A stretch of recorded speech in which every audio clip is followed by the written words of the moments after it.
Mr. Marty Show.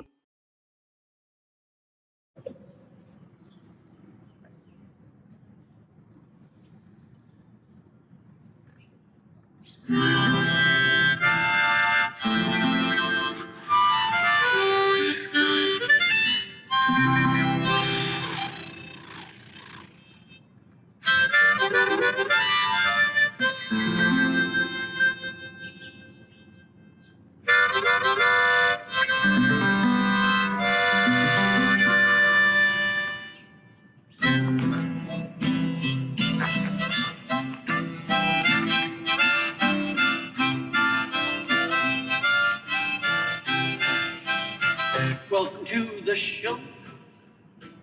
Welcome to the show. Welcome to the show. Welcome to the show. Oh, oh, the Mr. Marty Show. The Mr. Marty Show. I'm so glad you're here. So glad you're here. Yeah, yeah, yeah. Pull up a chair. We're gonna fill you, my friend, with joy and cheer. So much you're gonna let out a great cheer. Yeah, for the Mr. Marty Show.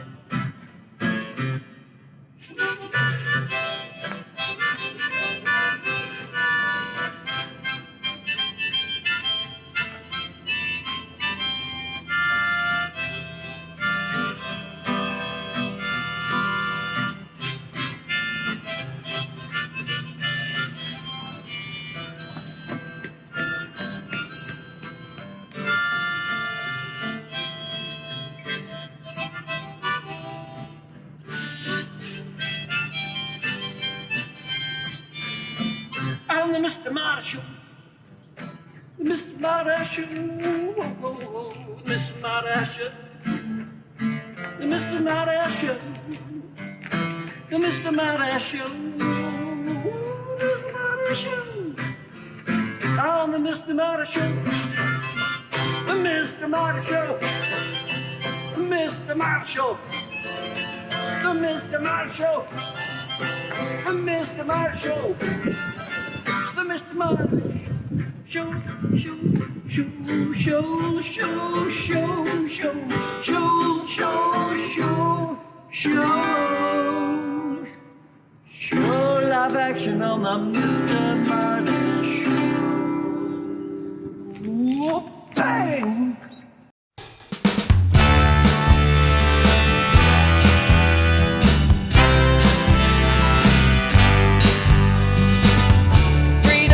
Such a beautiful word. Wonder if you heard all about freedom. Freedom comes with the fee to get liberty. Freedom, such a funny thing. We think we are free, next moment we lose it. Freedom, the enemy of those who fear liberty. We act like it's free, and freedom is free. Free for the taking.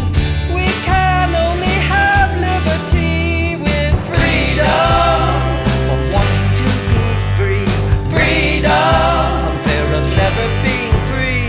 Freedom to pray our way openly. Freedom.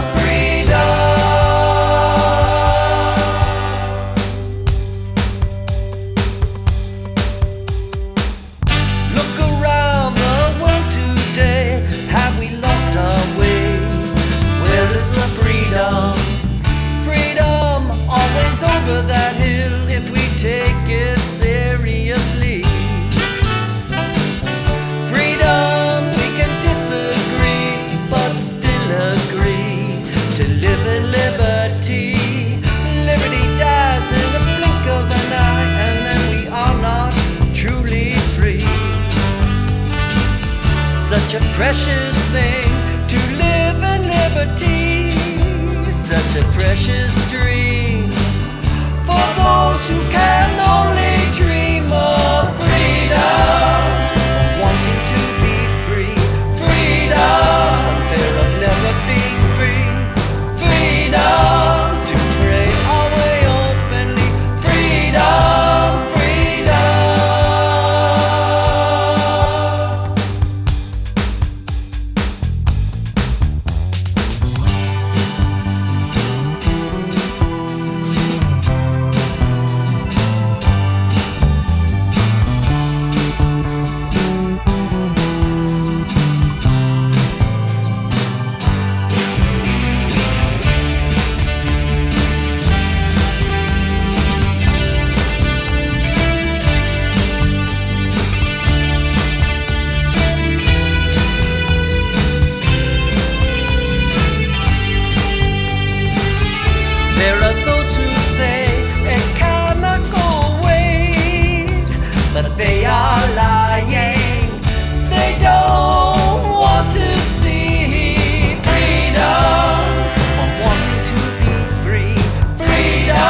Mr. Marty fans. Today we're talking about presidents, our favorites. Yes. Okay, there'll be 2 from each of us. And I am Eris, and this is, I'm Valentina. Hello. and that is in honor of February. Okay, let's start with you, Valentina. Okay. I have 2 favorite presidents are Abraham Lincoln and JFK. Abraham Lincoln, I just really admire him, what he stood for, what he went through. I mean, he had a civil war. Yeah. He had not only North against South, but he had brother against brother, and somehow he united everything. And he stood tall, not only in stature, but in his presence and the way he appeared and the way he believed in things. So, a very admirable man who, okay, he said, hey honey, let's go to the theater one night. Let's just go out and just the 2 of us. And who would have thought that was his last time out? To be felled by a gunman and dying the next day. I mean, that is just, it's not only tragic, it's unbelievable. But I really admire him. And then JFK, that's, I think, when I was first starting to become a little bit aware of presidents. And I mean, he had a lot of stuff too. He had the Bay of Pigs, and he had all this other stuff that he had to go to, and Khrushchev, and this and that, and the other thing. But I really liked him. And I remember one day in grade school, I was in 5th grade, we had just come in from recess. It was about 1 o'clock in the afternoon. And I went to Catholic school, and so what they did is they turned on the PA, and they said, breaking news, and they said, President of the United States, John F. Kennedy, has been shot. It was the girls in my class, all of us, we just started crying. It got hysterical. Nothing like this had ever happened in our lifetime. Somebody that, you didn't know him, but yet you felt like you knew him. He was that kind of a personality, at least He led. to me. He led. And to have that happen, and it's just something that you ask people now, where were you? November 22nd, 1963, and they'll go, I was there. Yeah. And it's just something you don't forget. But I really admired JFK, the stuff that he stood for. And so those are my 2 presidents. A lot of similarities between the 2, not only just being assassinated, but even the way they felt about the nation and the country. Ask not what country can do for you, ask what you can do for your country. Yeah. Those are words that, okay, I can't remember anything else, but I remember those. Right. So those are my 2. How about you? Well, first of all, I like the 2 you picked, and I am going to pick Theodore Roosevelt. And it's because, he brought the outdoors to life for people. The national parks, we wouldn't have these if it hadn't been for Theodore Roosevelt. He loved outdoors. He loved bringing the people together to work and for the parks and the park system. He was adventurous. I remember seeing a picture of him on his horse, and he loved that kind of manly things we think of, although women can do it too. But I will never forget that picture of him on, and I think he was even kind of doing a Napoleon type of a portrait, and he went on an expedition, and that nearly cost his life and his son's life to South America, I believe it was, and traipsing through, and came down with probably malaria or some other, you get diseases. And then I am going to kind of take a stand, and it's not because his presidency was not the most important. In fact, he is probably one of the least successful presidents, would be Jimmy Carter. What I like is that he became more after his presidency. he went to people and he helped build them homes. He took comfort in knowing that he was helping people who couldn't necessarily go out and buy a house, but he was at least placing them in a home that had heat, had electricity, had an indoor bathroom. Some people don't think of that, but a lot of places, even in now, don't have indoor toilets. I bet if you go to some of the poorer states, you will find that that's true. But he took the fact that he had been a president and he went and helped Habitat for Humanity. And he and his wife will be known for that, not for his presidency, but what he did afterwards. So those are my two. You've had your two. So it's a voting year, so go out and vote. No matter, the vote always counts, no matter which way you vote. So, Eris, we salute our president. Yeah. And I am Eris, and this is Valentina. And of course, we always wish you peace.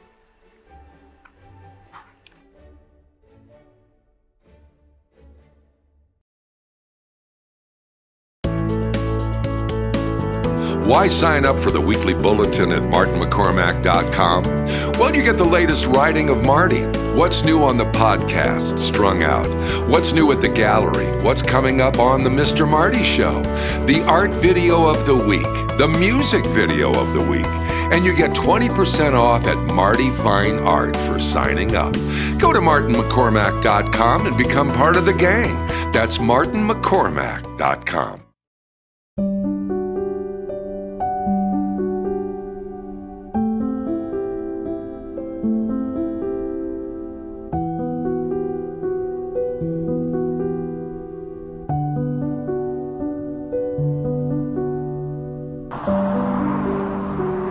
The New England bypass was built to improve traffic flow, travel times, and safety for users. It was completed in April 2022 and opened to traffic.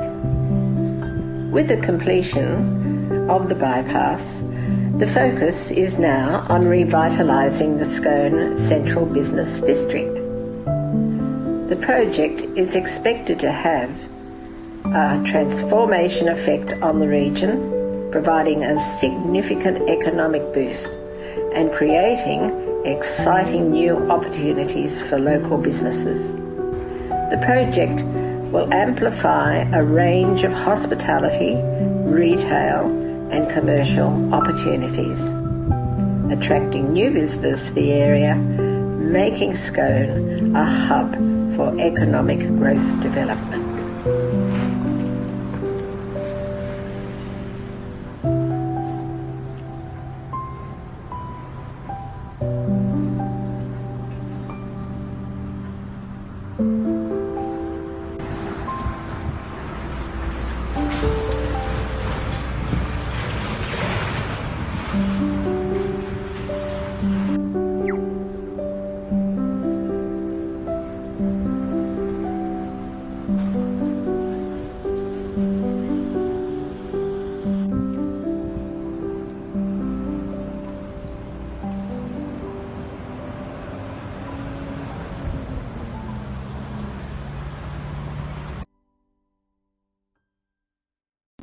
And now, 30 seconds of cue.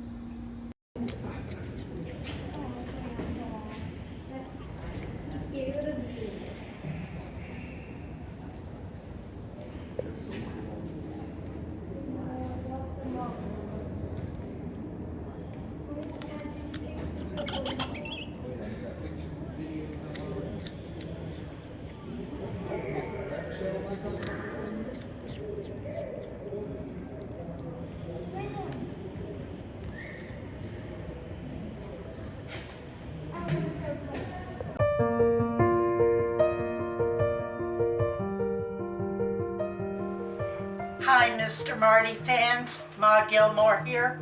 We're talking about presidents.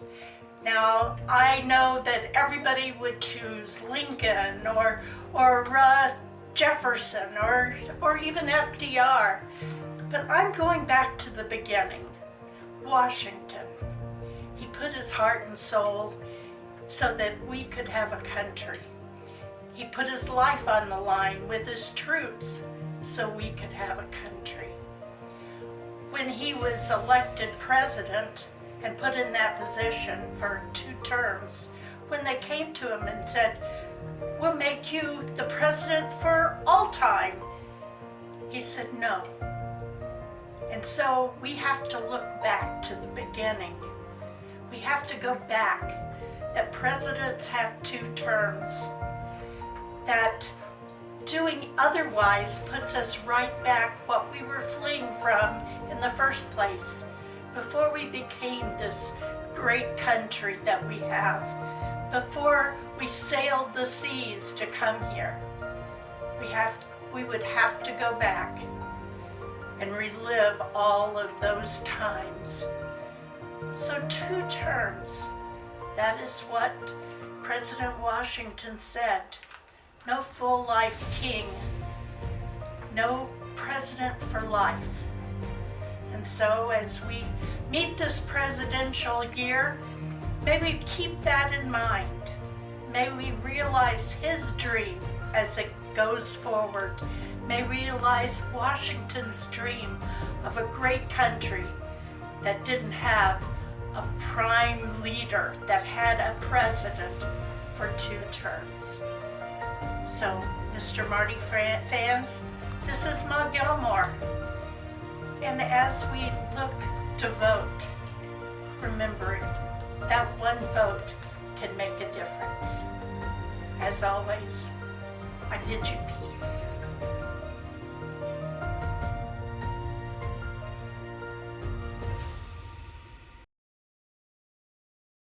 Somewhere, right now in the world, is a little child who has never seen a Mr. Marty show. You can be the difference in that child's life. For a gift of love of $100 or more, you can proudly become a Mr. Marty enabler. Remember, all that stands between that little child and a smile on that child's face is you. Be the difference.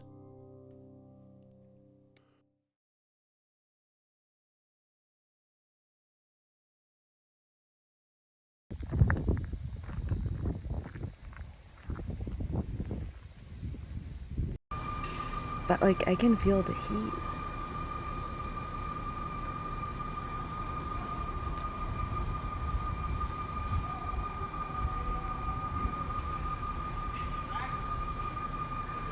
Person evacuating.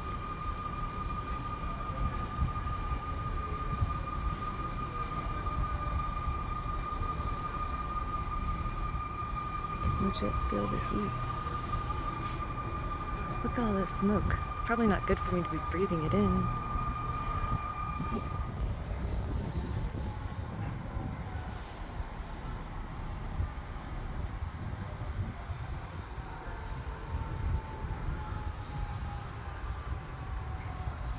This is insane.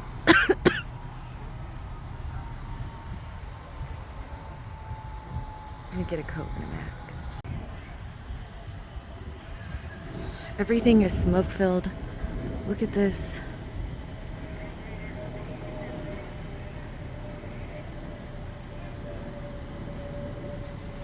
I don't know what that is. It's like a drone.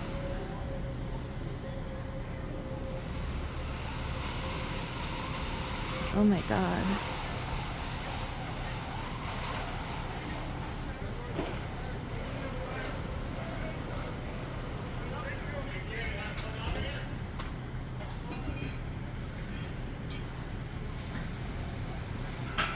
This is like real. I'm not that far away from this.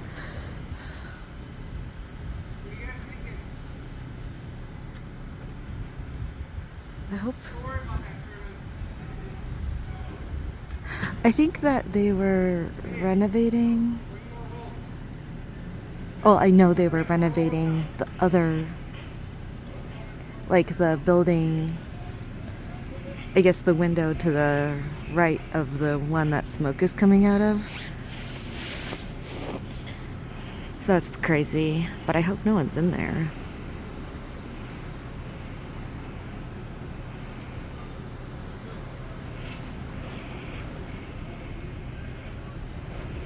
Oh, I guess that's not a drone. I guess that's like a ladder.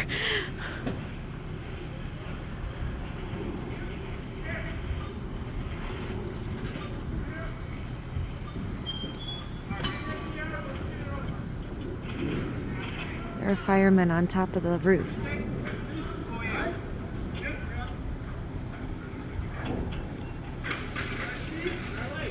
Oh, look.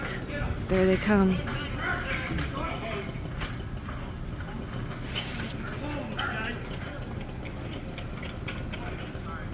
This is insane.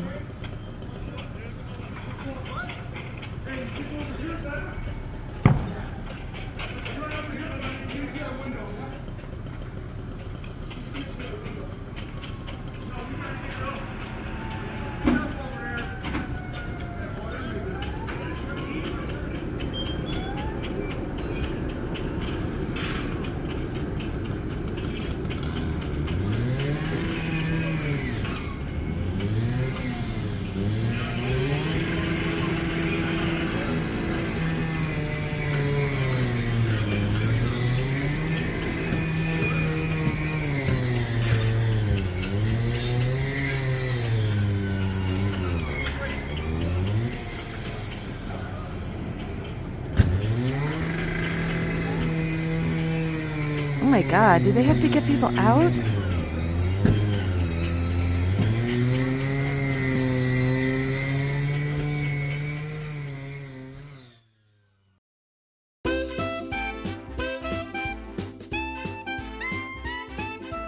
Good evening, Mr. Marty fans.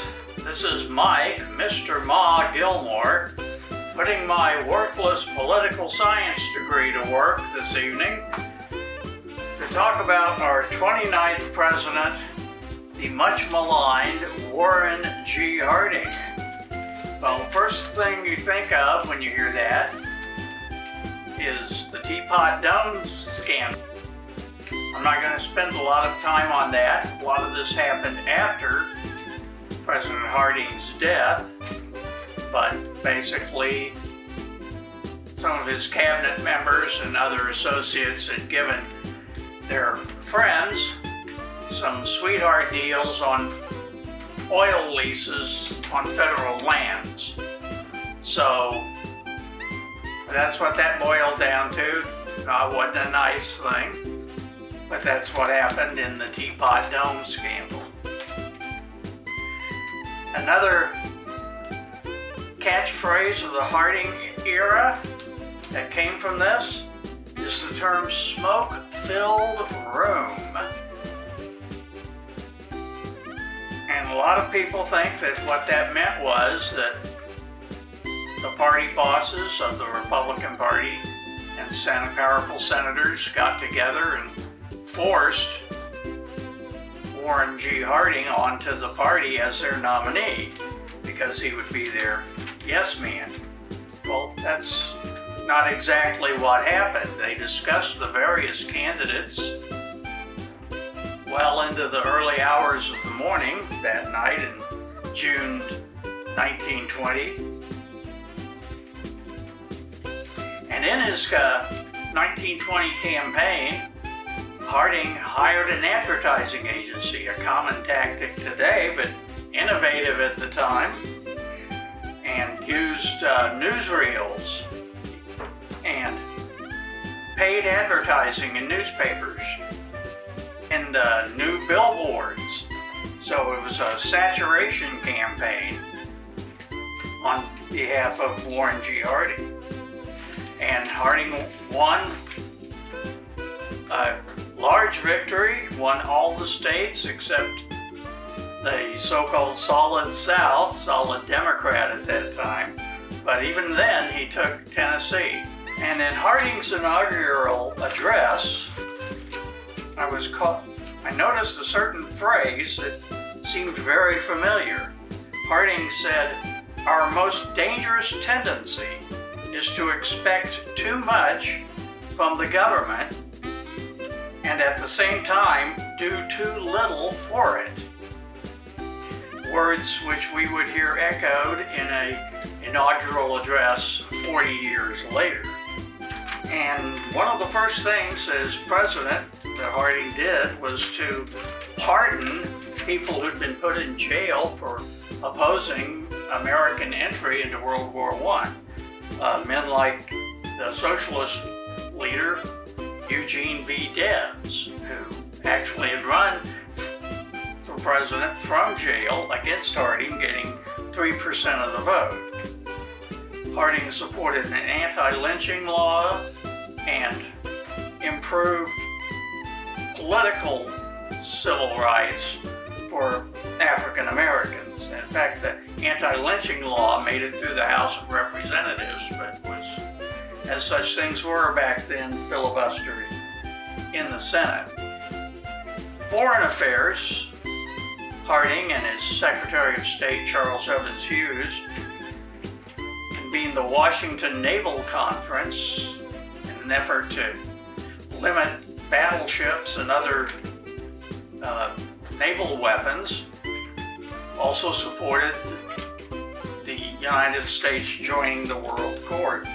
The Harding administration supported automobile development and road building and the other industries that go with that, the filling stations, motels or motor courts or travel courts as they were called at that time, and also the new technologies of radio and aviation.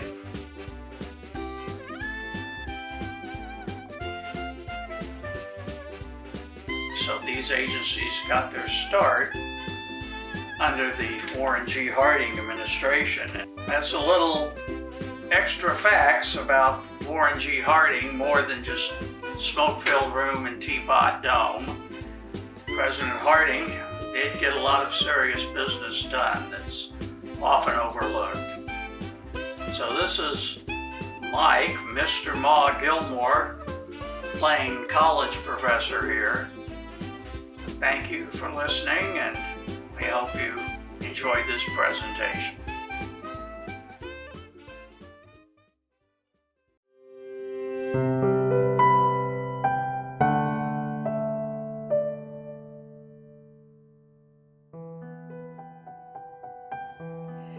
Speaking as an Australian citizen, I have never lived in the United States. Of course, over the years, I have learned about a number of presidents through radio and television news broadcasts. At school, in the subjects of history and geography, our curriculum covered quite a lot of information about earlier presidents. There are 3 great presidents I admire. Abraham Lincoln is mostly regarded as the greatest president for his leadership in the Civil War and the abolition of slavery. The second is Franklin D. Roosevelt for leading the country out of the Great Depression and during World War II. The third, the founding father and first president, George Washington, for setting several and enduring important precedents for the office of the presidency, including the peaceful transition of power.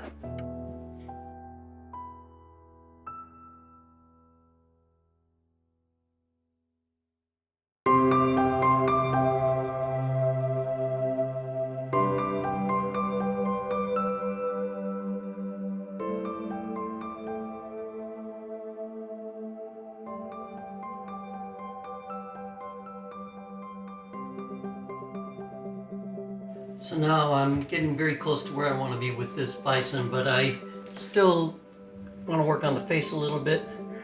And so let me get to that right now.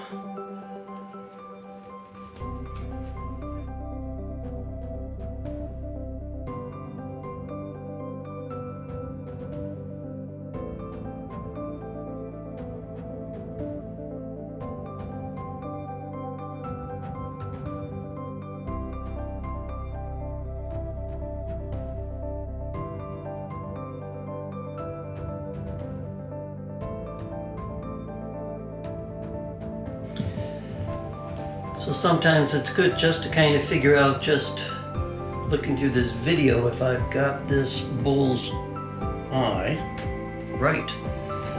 I don't know. Light's coming down this way, so there's got to be a little bit, just a hint.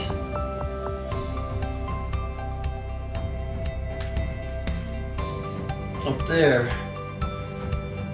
to give it just a little more believability, and I think that's going to do it.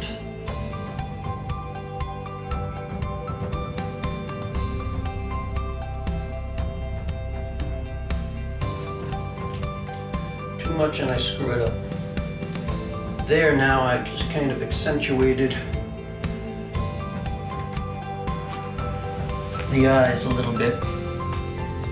And I'm going to just kind of work around just that tad of whiteness. I'm going to mute it. Some of my water.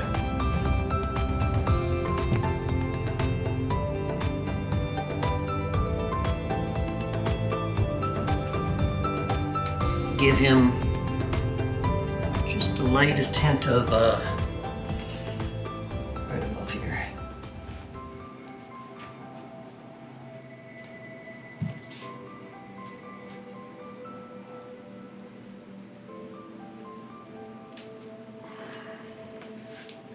There. Now let me pull it back. And now two very believable looking bulls. So just have to dust them up a little more, and it's exciting. Okay, pretty much have the bison where I want them, and now I have to start in with the background. First will be the foreground, and I'm working from the bottom of the canvas up. The reason being is that that's where most of the action is. Ironically, the Grand Tetons will just be kind of a background to give this a very dramatic scene. But a lot of work is going to come with this next bit, and I just have to start in with a basic wash up to where I think the tree line should be. So here we go. So this has been bothering me because this bison looks like a blue meanie, and I wanted the tongue hanging out of the mouth. So it's always smart to keep referring back to pictures, and so my problem here is that actually the teeth should be down here and the tongue hanging over there. But what I'm going to do is get rid of the tongue, and I might just close it up altogether and just make it, see if it has a more dramatic effect than that. You know, it was a good experiment, but I think I'm just going to close it up, and that'll give it much more realism, and nobody will say, dude, you don't know how to paint bison.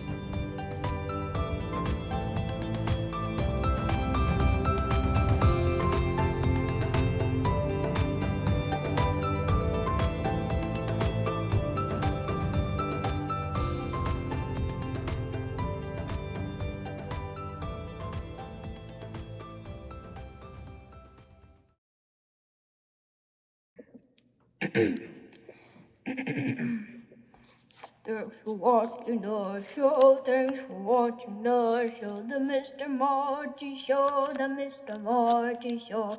Thanks for watching the show, thanks for watching the show, the Mr. Marty Show, the Mr. Marty Show. Thanks for watching the show, the Mr. Marty Show. So glad you could make it here.